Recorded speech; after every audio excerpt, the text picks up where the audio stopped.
Hi guys, it's me Mia from ThickieChickie.com, back again for the second installment of The Perfect Pump. Last week I talked to you guys a little bit about when to shop for your shoe, how to shop for your shoe, and what kind of shoes to look for. This week I'm going to go a little bit deeper into that, so we're just going to dive right in. The first thing you want to do when you go shopping for your first pump is you want to look for shoes that have a rubber sole. Here are two shoes that I have. One of which is a hard sole, and the other of which has a rubber sole. Now you guessed it. The rubber sole is going to keep you from slipping and sliding on hard surfaces like linoleum and hardwood floors. You know, the kind of floors that are in most places that we go to. And you're going to have a lot more stability because of the rubber sole, as opposed to the hard sole shoe that you can go slipping and sliding on if you make a wrong turn.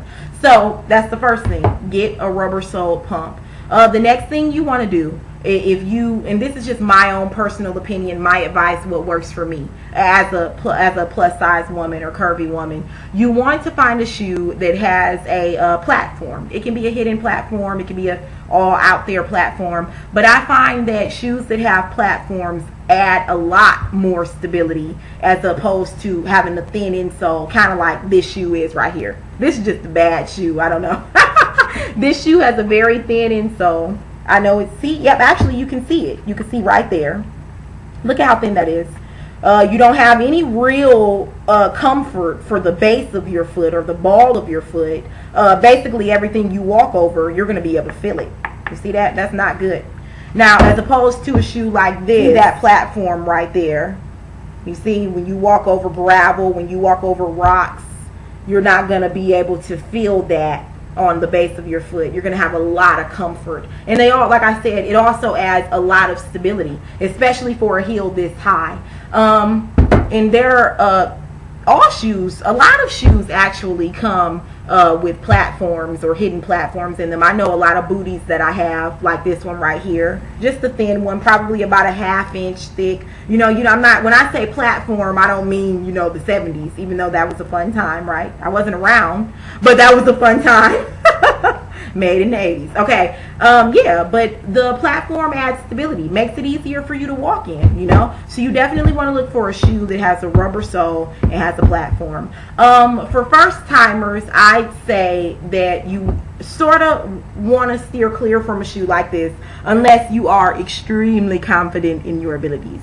Now for me, I was not extremely confident in my abilities. It took me a long time to get a shoe like that, but I will say that I had to work my way up. So I started out with Mary Janes. I think that Mary Janes are a very, very good a good shoe, a good solid shoe to start off with if you're not used to walking in high heels, because Mary Janes often have that platform. Like I said, the heel normally isn't very thick, because when you think about the Mary Jane, you think about a schoolgirl. So you already know that the heel isn't going to be very skinny and very high. I'm sorry, that's what I meant to say. So this is about a 3.5 inch heel. Has that hit 1 inch platform in it. And another thing is it has this strap right here, which creates a lot of security. Because when you're wearing a regular heel, you know, you get that whole, it might slip off my foot thing. But with the Mary Jane, you don't have to worry about that. It adds, you have a lot of security, a lot of stability, and they still add height, and they're still really cute, and they go with most clothes. So, you know, a Mary Jane is a good pump to start out with. Another pump that's good to start out with, or heel in general, is the booty. The booty is great because they come in different styles and variations. You can get peep toe booties, you can get closed toe booties. Normally you can, and you know what, the heel varies. You can get one like this right here that is very, very, very thick at the base and a little bit skinnier at the tip. And see, what happens is you still have that stability right there on your heel, which is what most women need when they walk. But you have the cuteness of the heel and you have the height of the heel. And booties go with pretty much everything from skinny jeans to dresses to skirts. Another thing that's really, really good about the booty is that normally you have a zip closure or some type of closure. And since the booty comes up to the top of the ankle, you don't have to worry about it slipping off your foot when you have on stockings. So that's a really, really good thing.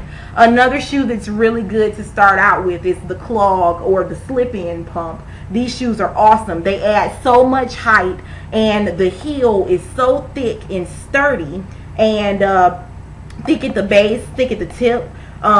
You can run in these shoes, seriously. And you have extra height added on because of the platform right there. A lot of these kind of shoes go with boot cut jeans. You can wear these shoes with skinny jeans as well. Haven't really tried it with a dress yet, but I'm pretty sure you can work that out somehow. These shoes often come in peep toe, but you can get them in closed toe format as well. And like I said, they just add a lot of stability and also a lot of security. You don't have to worry about your foot coming out of this shoe. Now, one thing that I do want to say before I finish about peep toes in general, there are different variations of peep toes. As you can see right here with this one, this is kind of like an extreme peep toe. It's pretty large. That opening is large. Now with this one, it's a little narrow. It's not so large. I personally like the peep toes that don't have a lot of space. It's just the semi-peep adds a little bit of, ooh, you know, like mystery. Yeah, it adds just a little bit. The reason why I like the ones with not so much of a peep is because my foot tends to slide all the way through these things. And man, let me tell you, at the end of the day, to have your foot like this, and then it's like cutting up against the skin right there, it is very uncomfortable. But like I said, it all depends on what you do, what kind of lifestyle you lead. You really have to take into consideration of that. If you work all day long where you're on your feet, you know, take into consideration that shoes like this can get a little bit irritating. So yeah, one last tip that I want to say before I go is that when you try on your shoes, make sure you walk away from the carpet area. Walk out into the main aisle. Walk on the hard floor. See if you can get along on a hard floor, because why? You're not going to be wearing your shoes on carpet. You're going to be outside on concrete, at work, hardwood floors, linoleum floors. You want to make sure you can walk on the type of floor that you're going to actually be walking on. Make sure the shoe fits you properly. And you want to make sure it fits your lifestyle properly too. So that's it. That's all for me. All right, guys. Have a great week. And I love you guys. Stay pretty. Bye.